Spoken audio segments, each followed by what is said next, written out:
హల్లెలూయా స్తోత్రం. మత్తయి సువార్త 5వ అధ్యాయం 13 నుండి 16. Matthew 5th chapter 13 to 16. మీరు లోకమునకు ఉప్పై ఉన్నారు. ఉప్పు నిస్సారమైతే అది దేని వలన సారం పొందును? అది బయట పారవేయబడి మనుషుల చేత త్రొక్కబడుటకే గాని మరి దేనికిని పనికిరాదు. మీరు లోకమునకు వెలుగై ఉన్నారు. కొండ మీద నుండి పట్టణము మరుగై ఉండనేరదు. మనుషులు దీపము వెలిగించి కొంచెం క్రింద పెట్టరు కానీ అది ఇంట నుండి వారికి అందరికీ వెలుగిచ్చుటకై దీపస్తంభం మీదనే పెట్టుదురు. మనుషులు మీ సత్క్రియలను చూచి పరలోకమందున మీ తండ్రిని మహిమపరచినట్లు వారి ఎదుట మీ వెలుగు ప్రకాశింపనీయుడి. అది విశ్వాసులకు కావలసిన ఉపదేశము యేసు ప్రభు స్వయంగా ఇస్తున్నాడు. నేను ఉదయం చెప్పినాను, ప్రవక్తలు చెప్పిన ప్రవచనాలు కాదు, అపోస్తలులు రాసిన లేఖనాలు కాదు, యేసు ప్రభు సూటిగా తన నోటి నుండి ఇచ్చిన వాక్కులే కొండ మీద ప్రసంగం. దేవునికి స్తోత్రం. ఆయన మరి బోధిస్తూ ఉన్నాడు విశ్వాస యొక్క నడక ఈ లోకంలో ఎలాగుండాలి, విశ్వాసులు లోకానికి ఎలాంటి మాదిరి చూపాలి, వారి పవిత్రమైన ప్రవర్తన వలె వారు పరిశుద్ధమైన వారి పవిత్ర ప్రవర్తన ద్వారా వారు ఇతరులకు ఉప్పు వలె రుచినిస్తారు, వెలుగు వలె వారి ఇతరులను వెలుగులోకి నడిపించగలరు అని ఇంకా చాలా చాలా ఉపదేశాలు మనం నేర్చుకోవాలి. ఈ 3 అధ్యాయాలు తప్పకుండా నేను చెప్పాలని ఆత్మచేత నేను ప్రేరేపింపబడినాను. దేవునికి స్తోత్రం. మీరు లోకానికి ఉప్పై ఉన్నారు. ఉప్పు నిస్సారం అయితే అది దేనివల్ల సారం పొందును? అది బయట పారవేయబడి మనుషుల చేత త్రొక్కబడుటకే కానీ మరి దేనికి పనికిరాదు. ఇక్కడ 2 కార్యాలు విశ్వాసులకు ప్రభు ఆదేశిస్తున్నాడు, జ్ఞాపకం చేస్తున్నాడు. మీరు లోకానికి ఉప్పై ఉన్నారు, మీరు లోకానికి వెలుగై ఉన్నారు. ఉప్పు వెలుగు. నేను ఈ వాక్యం ధ్యానిస్తున్నప్పుడు ప్రభు పరిశుద్ధాత్మ నాకు చాలా కార్యాలు ఈరోజు బోధించినాడు. అరే ఉప్పు అని ఎందుకన్నాడు విశ్వాసులను? ఒక చేదు వస్తువుతో పోల్చలేదు, లేక మీరు చక్కెర అని అనలేదు, మీరు మిరియాలు అనలేదు, ఏమనలేదు, కానీ ఉప్పు అని ఎందుకు అన్నాడంటే చాలా మరి there are many reasons why Jesus said we are the salt of the earth. ఈ ఉప్పుకున్న గుణములు ఏంటంటే అది రుచినిస్తుంది. ఏ ఆహార పదార్థమైనా ఎన్ని మరి పదార్థాలతో నువ్వు దాన్ని వండినా దానిలో ఉప్పు లేకుంటే రుచి ఉండదు. ఉప్పు తప్పకుండా మనం తినే ఆహారానికి రుచినిస్తుంది. అది పేదవారైనా గొప్పవారైనా ఉప్పు తప్పకుండా వాడతారు. రాజు గృహంలో ఉంది, పేదవాని గృహంలో కూడా ఉన్నది. నేను ఇది ధ్యానించినప్పుడు ఉప్పు అందరికీ అందుబాటులో ఉంటుంది. ఉప్పు పెద్ద ఖరీదైన వస్తువు కూడా కాదు. ఉప్పు కొనలేమని ఎవరు అన్నారు, కానీ అందరికీ అందుబాటులో ఉండే వస్తువైన దేవునికి స్తోత్రం. నాకు అనిపించింది యేసు ప్రభు బిడ్డలు విశ్వాసులు మరి ఈ విధంగా ఉండాలి, రుచినివ్వాలి, అందరికీ అవసరమై ఉండాలి, అందరికీ అందుబాటులో ఉండాలి, అందరు కూడా మరి ఆ ఆశీర్వాదాలు దేవుని బిడ్డలది పొందే రీతిగా ఉండాలని నాకు అనిపించింది. దేవునికి స్తోత్రం. ఉప్పు రుచినిస్తుంది, మరి అందరికీ అందుబాటులో ఉంటుంది. ఉప్పు ఎప్పుడు కూడా ఆహార వస్తువును భద్రపరుస్తుంది, ఉప్పు నిలువ చేస్తుంది. మీరు లోకానికి ఉప్పై ఉన్నారు అంటే దాని అర్థం కుళ్ళిపోతున్న లోకంలో విశ్వాసులు ఉప్పుగా ఉన్నారు అంటే దేవుని ఉగ్రత రాకుండా వారు తప్పకుండా దేవుని ఉగ్రతను కూడా ఆపగలరు.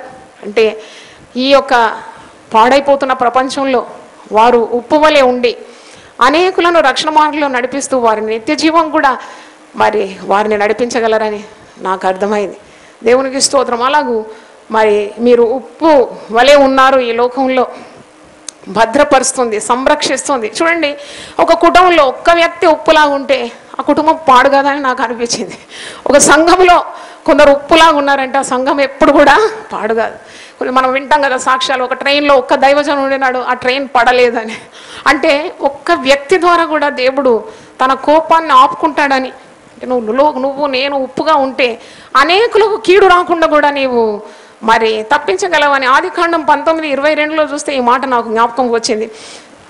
జెనసిస్ 19:22, నీవు త్వరపడి అక్కడ నుండి తప్పించుకొని పొమ్ము, నీవక్కడ చేరు వరకు నేనేమీ చేయలేనా నేను.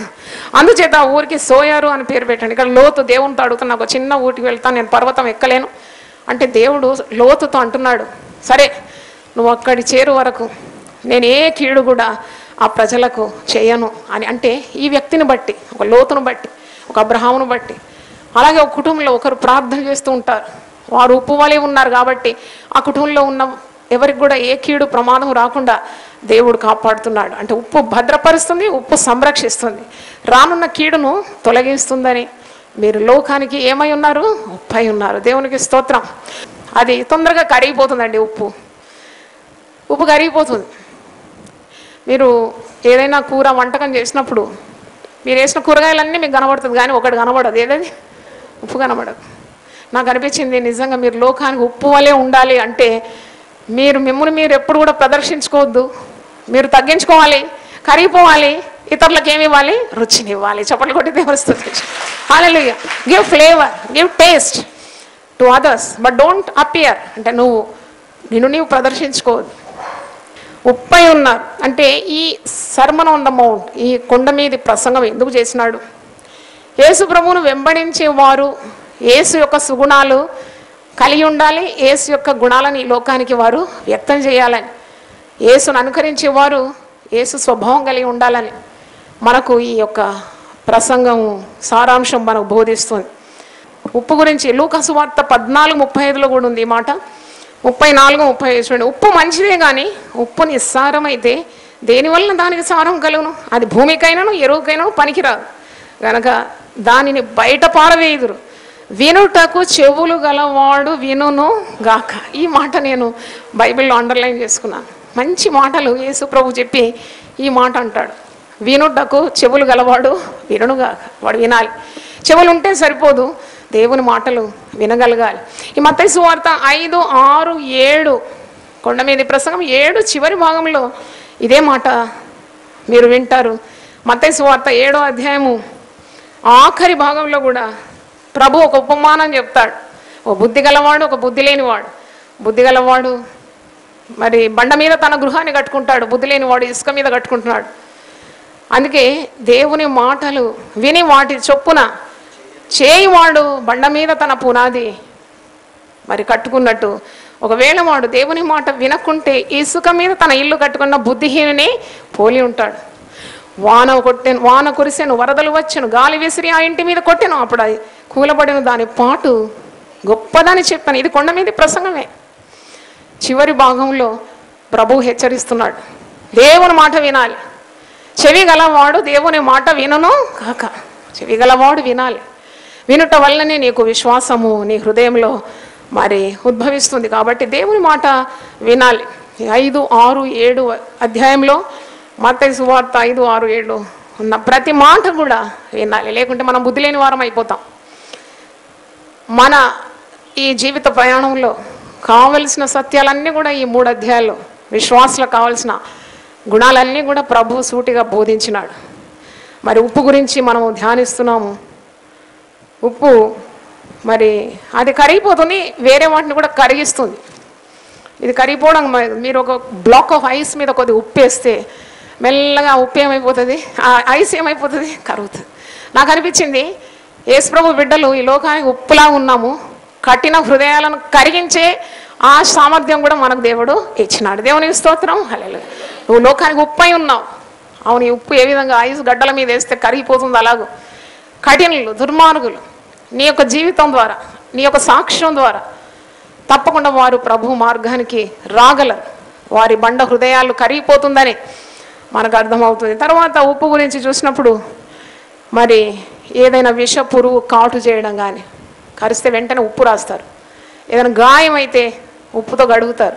పుండ్లు అయితే దాన్ని ఏం చేస్తారు, ఉప్పు నీళ్ళతో కడిగేస్తారు. అంటే it acts as a disinfectant. మీరు లోకానికి ఉప్పై ఉన్నారంటే మీరు తప్పకుండా పాపాన్ని అణపగల శక్తి కలవారని నాకు ఉప్పు గురించి ధ్యానించినప్పుడు ప్రభు బోధించినాడు. అంటే ఒక పాపితో నువ్వు మాట్లాడేప్పుడు, ఒక పాపికి నీకు మరి ఆ పాపితో నీవు దేవుని వాక్యం బోధిస్తున్నప్పుడు తప్పకుండా వానికున్న పాప రోగము వాన్ని వదిలిపోతుంది. ఎందుకంటే మనం లోకానికి ఏమై ఉన్నాం, ఉప్పై ఉన్నాం. దేవునికి స్తోత్రం. అంటే ఉప్పు వలె పనిచేస్తావు అన్నమాట. నువ్వు కుళ్ళిపోయిన దేహము భద్రపరచాలంటే ఉప్పు వేస్తారు. ఒక శరీరాన్ని, శవ శరీరాన్ని పాతి పెట్టాలన్నప్పుడు ఆ గుంతలో ఉప్పు వేయడం నేను చూసినాను. అంటే ఎన్ని గుణాలు ఉన్నాయో ఈ ఉప్పు మనం వర్ణించడం కష్టం.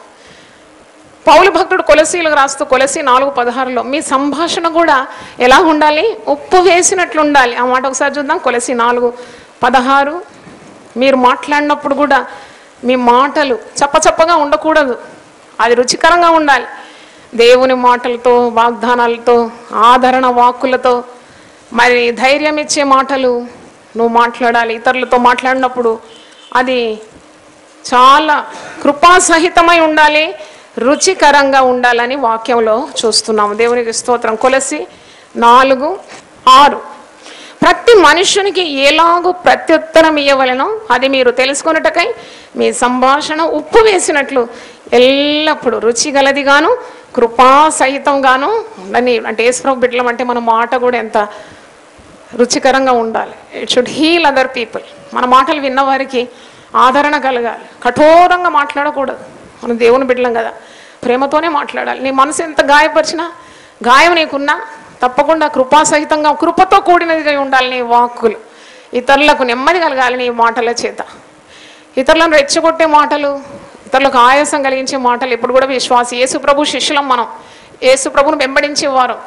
మన మాటలు కూడా కృపాసహితంగా ఉండాలి, అది రుచికరంగా కృపాసహితంగా సంభాషణ ఉప్పు వేసినట్లు ఉండాలని వాక్యంలో మనము చూస్తున్నాం. అందుకే ప్రభు అంటున్నాడు, మీరు లోకమునకు ఉప్పై ఉన్నారు.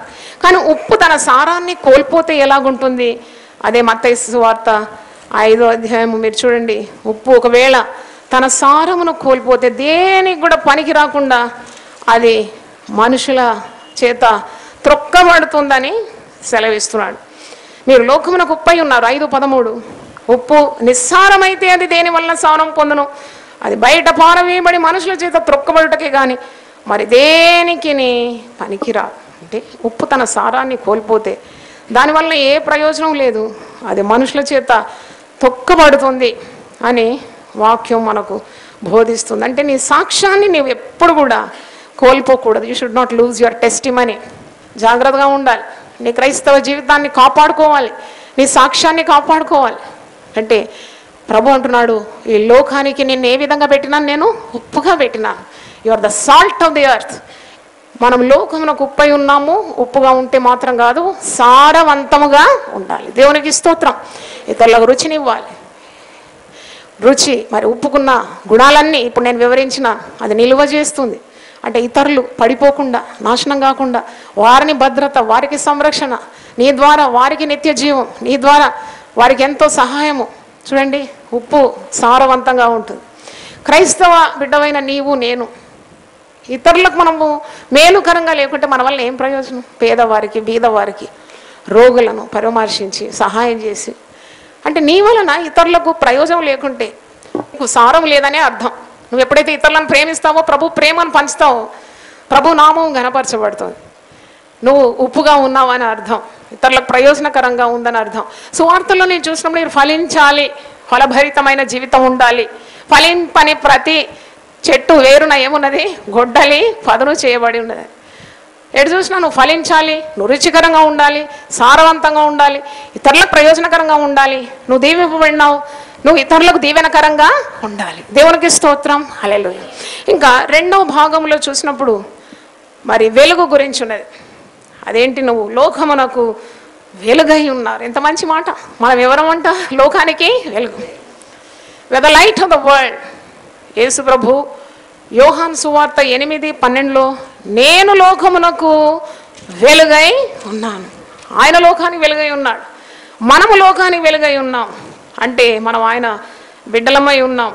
యేసు నేను లోకమునకు వెలుగును, నన్ను వెంబడించువాడు చీకటిలో నడవక జీవపు వెలుగు కలిగి ఉండునని వారితో చెప్పాను. ఈ వెలుగు జీవపు వెలుగంట. It's not only a light, this light has life, a light filled with life. అంటే నేను లోకమునకు వెలుగై ఉన్నానని యేసుప్రభు అంటున్నాడు. నన్ను వెంబడించేవాడు చీకటిలో నడవడు, జీవపు వెలుగులో నడుస్తాడు అని అంటున్నాడు. మత్తయి సువార్త 5కు వచ్చినప్పుడు మీరు లోకానికి ఏమై ఉన్నారు? వెలుగై ఉన్నారు. ఆయన లోకానికి వెలుగు.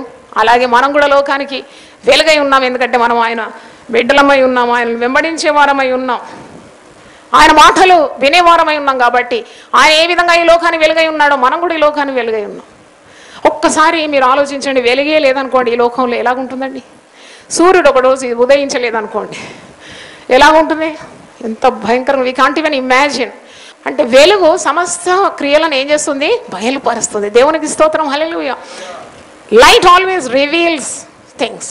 కాబట్టి దేవుని బిడ్డలు ఉన్న చోట పాపానికి తావులేదు. పాపము చీకటితో పోలుస్తారు.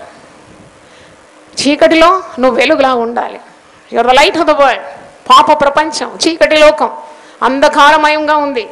ప్రజలకు కుడి తెలియదు, ఎడమ తెలియదు. వారు ఏం చేస్తున్నారో వారికే తెలియదు. నిత్య మార్గం తెలియదు, జీవము ఏంటో తెలియదు, మార్గం ఏంటో తెలియదు, సత్యం ఏంటో తెలియదు. అప్పుడు యేసు ప్రభువును తెలుసుకున్న నీవు నేను, యేసును వెంబడించే మనము, యేసు మాటలు గైకొనే మనము ఈ లోకానికి ఎలాగున్నాము? వెలుగై ఉన్నాము. దేవునికి స్తోత్రం. చెప్పండితో దేవుని స్తోత్రం, హల్లెలూయా. మనం లోకానికి వెలుగై ఉన్నాం. కానీ వెలుగ్గా ఉన్నావు నీవు ప్రకాశించకుంటే ఏమి లాభం? నువ్వు you have to shine for Jesus. ఈ వెలుగు ఇక్కడ 15వ వచనంలో, మత్తయి 5:15లో, మనుషులు దీపము వెలిగించి కొంచెము క్రింద పెట్టరు కానీ అది ఇంట నుండి వారికి అందరికీ వెలుగిచ్చటకై దీపస్తంభం మీదనే పెట్టుదురు. దీపస్తంభం మీద ఉండాలి వెలుగు, అందరికీ కనబడాలి ఈ వెలుగు. మంచం కింద పెట్టడం, కొంచెం కింద పెట్టడం అంటే నువ్వు ప్రకాశించకుండానట్లు పాపము నీ మీదికి పేరుకుంటుందని అర్థం. నాకు ఇట్లా అర్థమైంది. కొన్ని చిమ్నీస్ ఉంటాయి, అవి శుభ్రం చేయకుంటే నల్లగా మసిగట్టి ఉంటుంది. లోపల నిప్పు ఉన్నది, వెలుగుతుంది, కానీ ఎవరికి ఆ ప్రకాశము కనబడడం లేదు. పాపం పేరుకుందనమాట. నీకు ధైర్యం లేదు ప్రభు కొరకు సాక్ష్యం వహించడానికి, దాచుకుంటున్నావు. దేవుడు చేసిన మేళ్ళని ఇతరులకు పంచడం లేదు. You don't have that courage to declare that Jesus is God. అప్పుడు నువ్వు నీ వెలుగుని ఎక్కడ పెట్టినట్టు? మంచం కింద పెడుతున్నావు. ధైర్యం లేదు, పిరికితనం ఉన్నది. ప్రభు గురించి చాటించడానికి శక్తి లేదు. మంచం కింద, కొంచెం కింద నీ వెలుగు పెట్టకూడదని మరి వాక్యం సెలవిస్తు. నువ్వు ఎత్తి పట్టుకోవాలి వెలుగు, నీ వెలుగు నువ్వు ఎత్తి పట్టుకోవాలి. Declare the works of the God. వాక్యం ప్రకటించాలి, నీకున్న వాక్యం ఇతరులకు అందించాలి. అందరూ మరి ప్రసంగికులు కాలేరేమో కానీ దేవుని వాక్యం 1-2 ఇతరులకు అందించడానికి అందరికీ సామర్థ్యం ఉన్నది కదా. ఒక వాగ్దానం ఇతరులకు, బాధలో ఉండే వారికి ఒక మంచి మాట వాక్యము అందిస్తే అది ఎంత వెలుగుమయంగా ఉంటుంది. ఒకవేళ ఇబ్బందుల్లో ఉండేవారు నీ దగ్గరకు వచ్చినప్పుడు వారికంతా మార్గం అంతా చీకటిగా గాఢాంధకారంగా ఉంటే ప్రభు వెలుగు గైకొన్న నీవు, నీలో ప్రకాశం ఉన్నది. అప్పుడు you have to speak the words of light. నీ మాటలు వెలుగుమయంగా ఉండాలి. నీ మాటలు వెలుగుమయంగా ఉంటే నీ తలంపులు ఎలా ఉండాలి? వెలుగుమయంగా ఉండాలి. అప్పుడే నీ క్రియలు కూడా వెలుగుమయంగా ఉంటుంది. మాటలు, తలంపులు, క్రియలు ఇవన్నీ వెలుగుమయం అయిపోతుంది. అందుకే వాక్యంలో ఉంది, మీరు వెలుగు సంబంధుల వలె నడుచుకోవాలి. ఎఫెసీ 5, పూర్వము మీరు చీకటి అయి ఉంటేరి, ఇప్పుడైతే 8 నుండి చదువుతున్నాను. ఈ పూర్వం మీరు చీకటి అయి ఉంటేరి, మీరు పాపము అంధకారంలో ఉన్నప్పుడు, మీకు సత్యం ఏంటో తెలియనప్పుడు, మీకు రక్షణ లేనప్పుడు, పాప క్షమాపణ గురించి ఉన్న జ్ఞానం లేనప్పుడు, యేసు మార్గం అని నీకు తెలియనప్పుడు నువ్వు చీకటిగా ఉన్నావు. అప్పుడు చీకటి క్రియలు చేసినావు. కానీ ఇప్పుడు నువ్వు యేసు ప్రభువుని అంగీకరించిన తర్వాత ప్రభువునందు నువ్వేమై ఉన్నావు? వెలుగై ఉన్నావు. హల్లెలూయా. గట్టిగా చెప్దామా? హల్లెలూయా. అవును, అప్పుడు నీకు తెలియలేదు, నువ్వు చీకటి కార్యాలు చేసినావు, పాపం చేసినావు. కానీ ఇప్పుడు నీకు తెలుసు యేసు ప్రభువు లోకానికి వెలుగని, నిన్ను కూడా వెలుగుగా నియమించినాడని. అందుకే నువ్వు చీకటి క్రియలన్నీ వదిలిపెట్టాలి, అంధకార క్రియలన్నీ వదిలిపెట్టాలని పౌలు భక్తుడు ఎఫెసీలోకి రాస్తూ 5వ అధ్యాయం 6వ వచనంలో అంటున్న, వ్యర్థమైన మాటల వల్ల మిమ్మల్ని ఎవ్వడు కూడా మోసపరచనీయకుడు. ఇట్టి క్రియల వల్ల దేవుని ఉగ్రత అవిధేయుల మీదకి వచ్చును. కనుక మీరు అట్టివారితో పాలివారై ఉండకూడి. చీకటితో నీకేం సంబంధం? వెలుగుకు చీకటికి ఏమీ పొత్తు? ఏమి పొత్తు? కొందరు పాపులతో సహవాసం చేస్తారు. నన్ను కొందరు అడిగినారు, అమ్మ మేము పాపులతో సహవాసం చేయొచ్చా? యేసు ప్రభు కూడా పాపులతో సహవాసం చేసినాడు కదా. నేను అప్పుడు వారికి ఒకటే ఉదాహరణ చెప్పిన. అప్పుడు నేను నువ్వు వెళ్తే మాత్రం వారిని నీవు వెలుగులోకి నడిపించే శక్తి నీకు ఉండాలి. దేవునికి స్తోత్రం, హల్లెలూయా. నేను అప్పుడు ఒక ఉదాహరణ చెప్పిన. ఒక గొయ్యిలో ఒకడు పడిపోతే ఒడ్డునున్న వానికి ఆ వ్యక్తిని పైకి లాగాలంటే ఏం కావాలి? ఆ పడిన వ్యక్తి కంటే ఎన్నో రెట్లు శక్తి కావాలి, ఎన్నో రెట్లు కావాలి.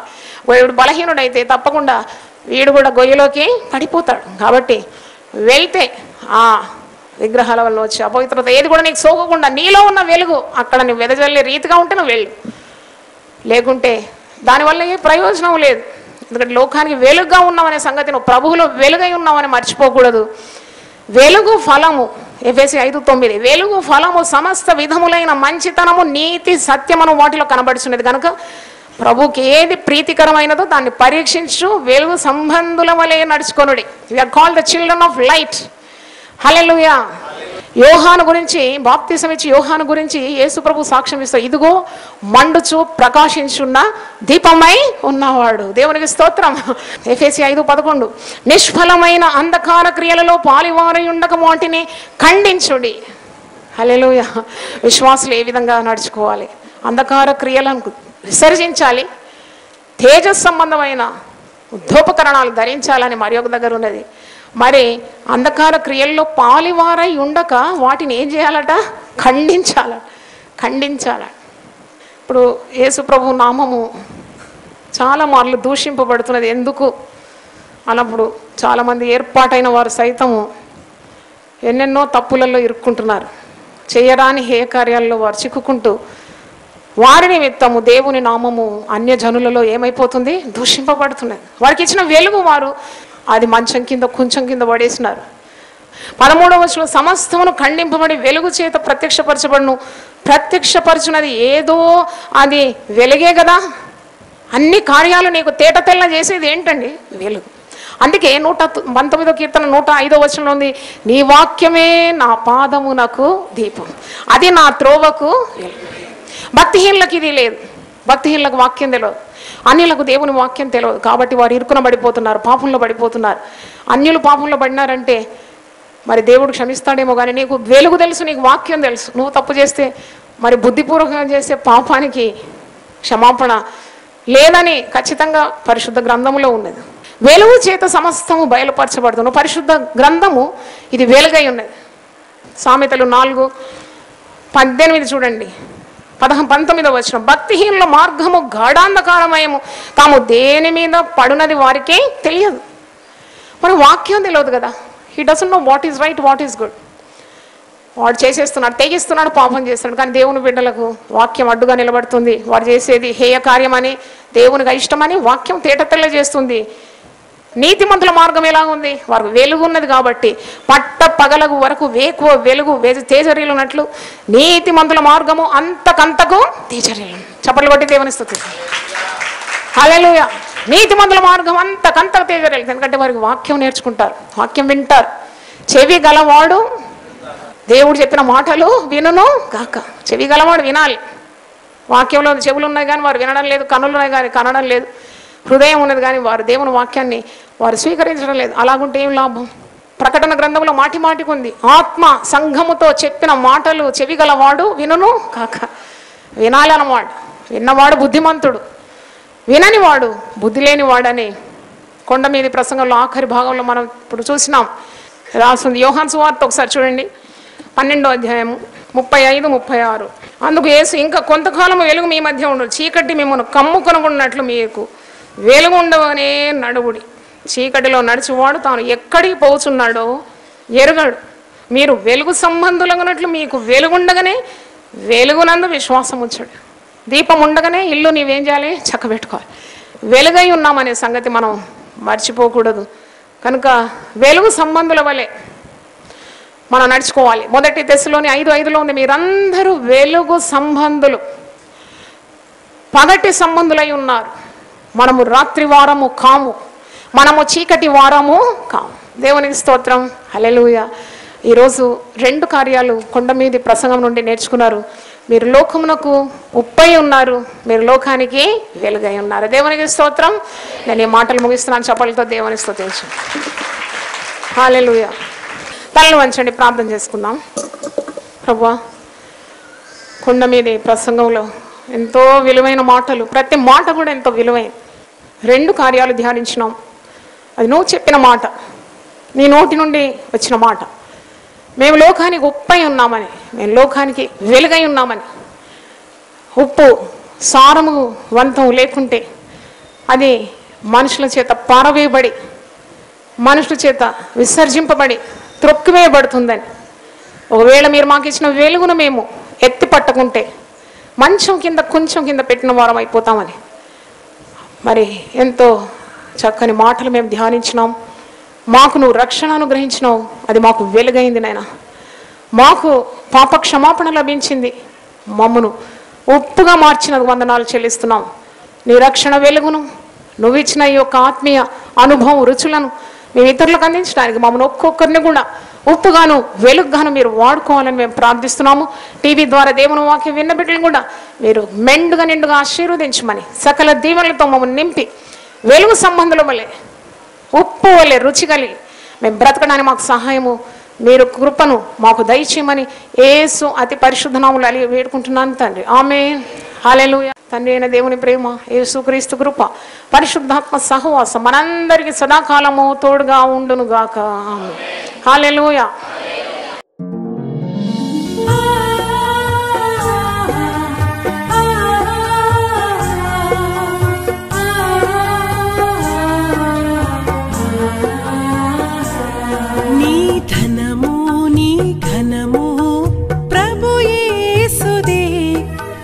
దశమా భాగమునీయ వెనుదీతువా. నీ ధనము నీ ఘనము ప్రభు యేసుదే, నీ దశమా భాగమునీయ వెనుదీతువా. ధరలోన ధనధాన్యములనీయగా